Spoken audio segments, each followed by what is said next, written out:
Yung you have mentioned po, sir, kanina na yung 20 pesos na bigas, per kilo na bigas. Kailan po kaya yun i-expect natin na marirealize? May ano po ba tayo? May timetable po tayo for this? Yesterday, if not sooner. Lahat ng timetable ko, yesterday, if not sooner. Lahat yan, ASAP. Tignan natin. Pababa na ng pababa. We'll keep working on it. Thank you po.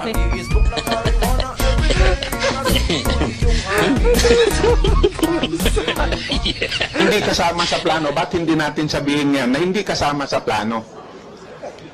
So, Your Excellency, I guess the question is as a campaign promise of the President, Sir, madali lang namang sagutin ang problema, umiiwas sa sagot. using the program that you have. As the President has also said, that is our aspiration, Mr. Chair.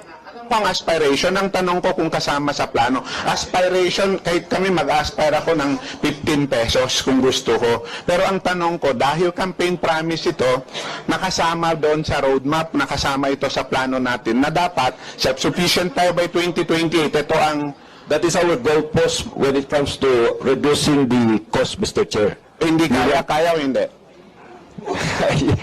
I cannot answer that, Mr. Chair.